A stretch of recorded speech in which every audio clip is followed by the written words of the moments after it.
D'abord, bonjour à vous et merci de donner un peu de votre temps pour faire connaissance avec les huiles essentielles un samedi quand vous auriez pu être à vous promener, faire autre chose. Pour commencer, il faudrait peut-être que je dise un petit mot pour savoir à qui vous avez affaire, même si ce n'est pas évident de se présenter. Ah oui, que je parle un peu plus fort. Voilà. Encore une fois, bienvenue si ce n'est pas arrivé jusqu'au fond de la salle. Je suis Alina Moyon. Je suis docteur en pharmacie à l'origine et puis j'ai été très dans la science officielle pendant longtemps. D'ailleurs, j'ai même eu une officine à Paris et tout, et jusqu'au moment où je me suis rendu compte que je n'étais plus en accord avec ce que je faisais, je n'étais plus alignée avec ce à quoi je croyais, et j'ai choisi de tourner la page totalement, rapidement. Et depuis, je suis entrée dans le monde qui m'a toujours attirée, que je sentais toujours comme étant le vrai, celui des méthodes naturelles de soins.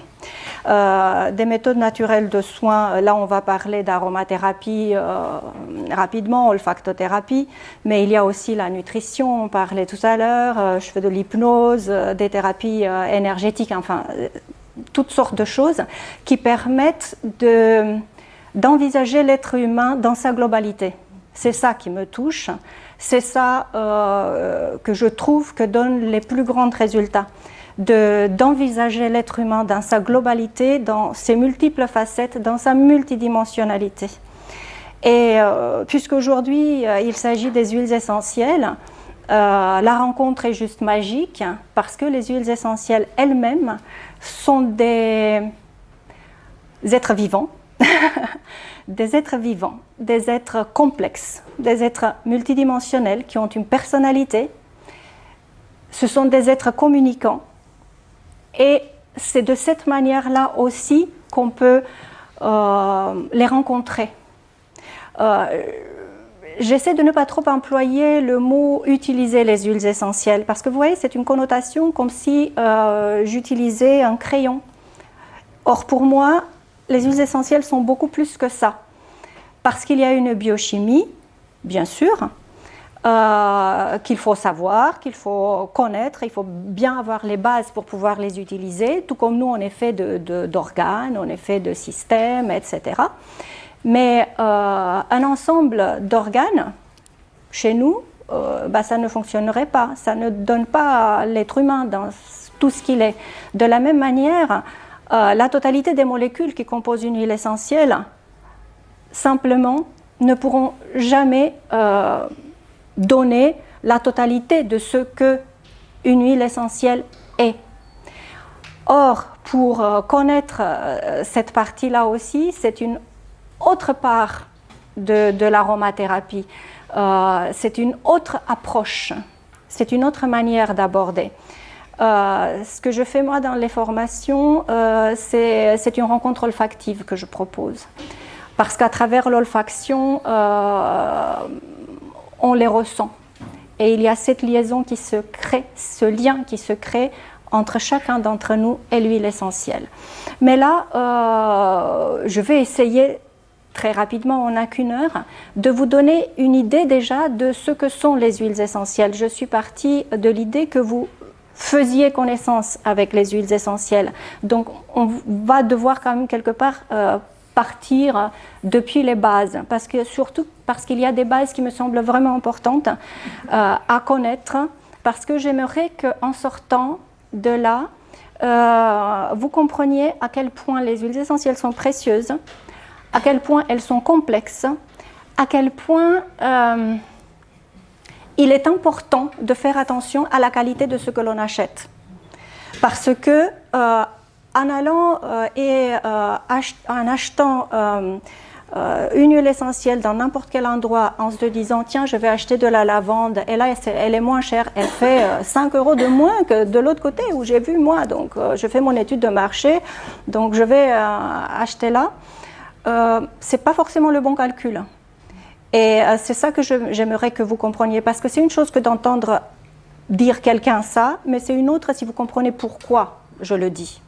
C'est pourquoi on va aller passer en revue un petit peu, d'ailleurs, si vous permettez, je vais m'asseoir parce que j'aurai du mal après à...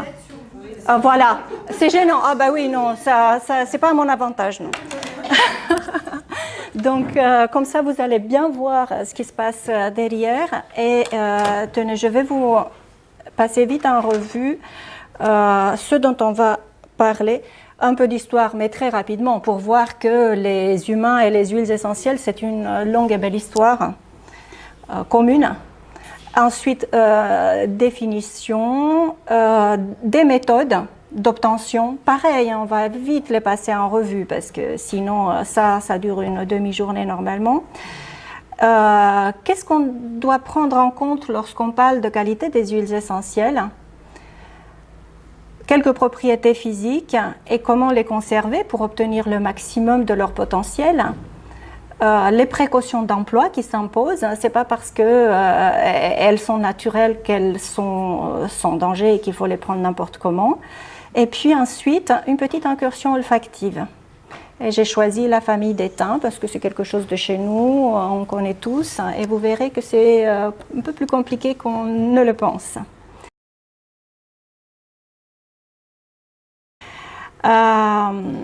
Voilà, donc, aussi loin que l'on remonte dans l'histoire, l'homme a toujours cherché dans les plantes son alimentation, il a cherché aussi ses remèdes, parce qu'il s'est vite aperçu que c'était vraiment important d'intégrer ce lien avec la nature. D'ailleurs, l'histoire de l'aromathérapie va aussi loin que notre civilisation.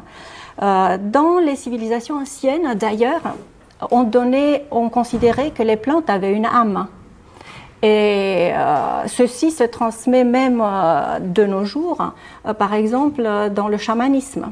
Je ne sais pas si vous avez quelque part une idée de ce que cela veut dire, mais les chamans continuent à être en contact avec l'esprit des plantes pour savoir à quoi ils vont pouvoir utiliser ces plantes. Et initialement, c'est exactement ce type de lien que les humains avaient avec la nature, avec les plantes. En fait, pour eux, la nature était sacrée. Et c'est ça que l'on perd actuellement, où on commence à considérer que tout ce qui n'est pas un humain est quelque chose qui est utilisable, exploitable, donc c'est une sorte d'objet quelque part. De quelle manière utilisait-on auparavant, dans les premiers temps, les huiles essentielles, enfin les plantes aromatiques je dirais plutôt, puisqu'on ne parlait pas encore d'huiles essentielles, c'est plutôt des fumigations. Donc il faisait brûler des herbes aromatiques et ça c'était vraiment très intéressant à la fois pour prévenir des épidémies qui étaient très fréquentes parce qu'ils n'avaient pas d'autres méthodes de soins, et jamais le soin physique n'était éloigné de soins à d'autres niveaux. Il y avait toujours aussi ce lien à quelque chose de plus grand. Et la fumée faisait partie de cette manière de communiquer avec plus grand que soi. D'ailleurs, le parfum était considéré comme étant la manifestation de la divinité sur terre. Toutes ces anciennes croyances permettaient donc des connexions avec l'âme du monde. Puis ensuite, ils les ont intégrées dans la cuisine, etc. Et ce qui est intéressant ici de signaler, c'est, je ne sais pas si vous avez entendu parler, c'est la règle des convergences.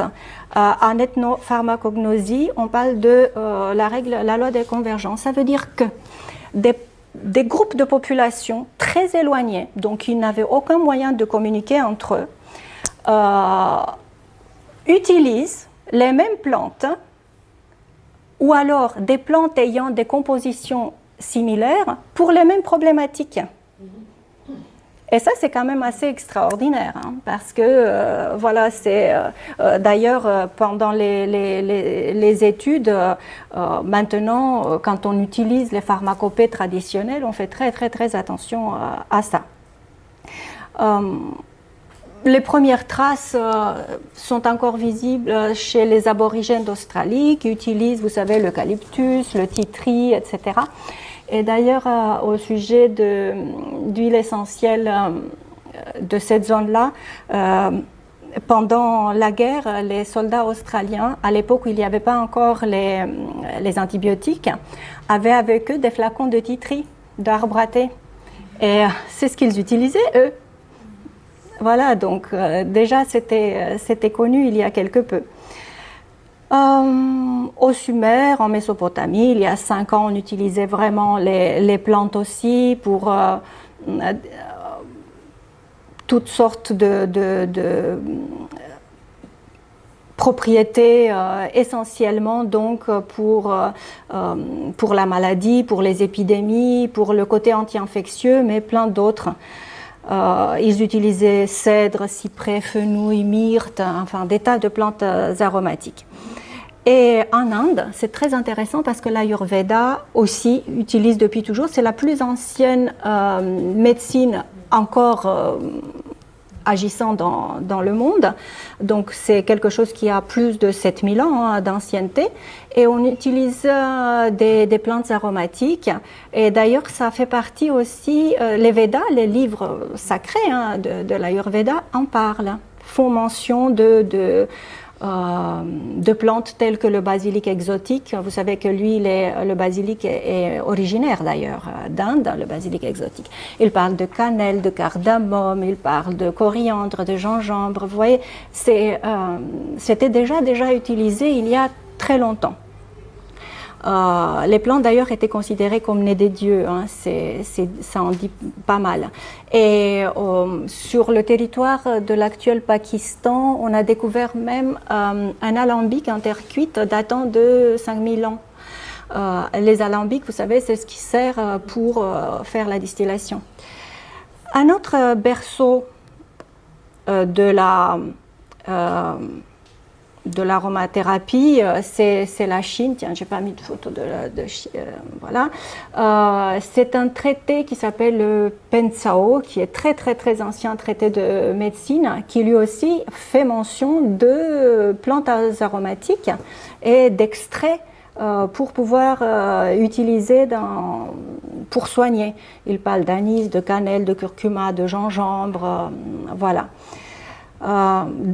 En Amérique, les Aztèques, les Mayas, les Incas, tous utilisaient aussi des plantes aromatiques. Là, en Amérique, c'était plutôt des bois de copaïba, c'était plutôt de styrax, des bois de haut. Je ne sais pas si ces mots-là disent quelque chose pour vous. En tous les cas, c'était très fréquent.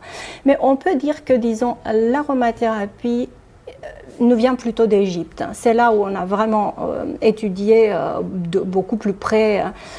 Voilà. Les textes parlent de plantes de vie en parlant des plantes aromatiques. Et les Égyptiens les utilisaient à la fois pour... Tu as une question déjà? J'aime ça qui sont essentiels. Oh, mais c'est bien, ma chérie. Très bien. Voilà. La plus petite auditrice, et puis elle utilise déjà, c'est bien. Alors, oui, les Égyptiens utilisaient à la fois à titre personnel hein, pour se soigner, mais aussi lors des rituels et des cérémonies. Parce que je vous ai dit, c'était toujours, dans toutes ces civilisations-là, jamais on ne regardait la santé physique déconnectée de la santé à tous les autres niveaux. L'homme était un ensemble et c'était de cette manière-là qu'on le traitait, qu'on le soignait. Donc les Égyptiens utilisaient par exemple l'encens au lever du soleil, puisque l'encens était dédié au dieu Ra, le dieu soleil. La myrrhe était offerte à la lune le soir. La marjolaine était dédiée à Isis. Donc vous voyez, c'était toute une panoplie. Et puis bon, là je vous fais fi d'aller plus loin parce que il y a beaucoup de sources, parce qu'il y a des papyrus qui se sont gardés et qui parlent de beaucoup de plantes aromatiques. C'est le papyrus Ebers parmi autres. Et les propriétés anti-infectieuses des huiles essentielles étaient aussi mises à profit, par exemple, dans l'embaumement. Il y a des momies qui ont quand même traversé les millénaires pour arriver jusqu'à chez nous. Et qu'est-ce qu'ils utilisaient? Ils utilisaient des mélanges de plantes, essentiellement. Et ils utilisaient le kifi.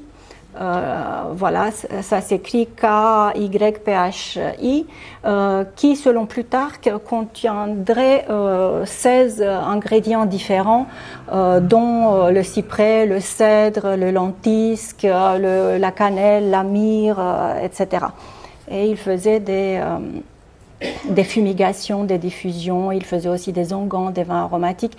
Donc, au niveau de l'efficacité des huiles essentielles, je veux dire, les momies, ce sont quand même des exemples bien réels. Hein. Voilà.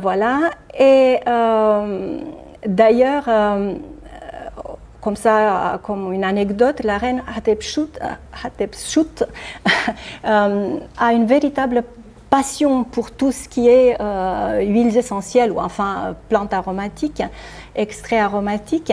Et sous son règne, il y a un commerce extrêmement florissant avec des pays lointains, l'Arabie ou plus loin encore, pour ramener un maximum de plantes aromatiques dont ils avaient appris à extraire quand même de l'essence. Et c'est ça qu'ils utilisaient, et ils fabriquaient des cosmétiques, des onguents, des choses comme ça, qu'ils exportaient. Et d'ailleurs, à l'époque, le commerce était extrêmement florissant, et cette exportation de produits finis, incorporant des essences de plantes, a beaucoup contribué à les faire connaître et puis aussi à leur faire gagner de l'argent, quoi. Et puis, encore... puisqu'on parle, des fois, je vous le dis maintenant puisque ça me vient, vous savez, dans la tombe de Toutankhamon, on a découvert des jarres avec des huiles essentielles. Et vous savez, elles étaient encore bonnes. Ça sentait encore.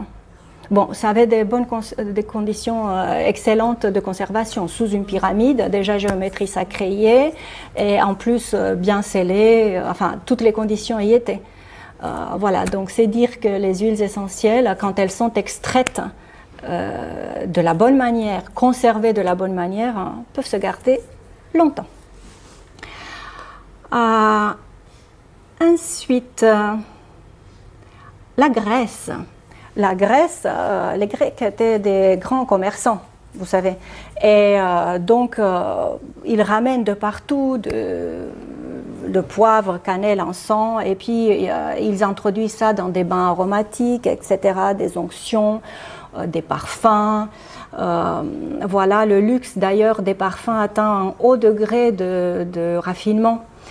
Et parlant des Grecs, il y a encore une petite anecdote qui me vient à l'esprit. Vous savez l'expression mettre quelqu'un au parfum? Il paraît que ça vient de là.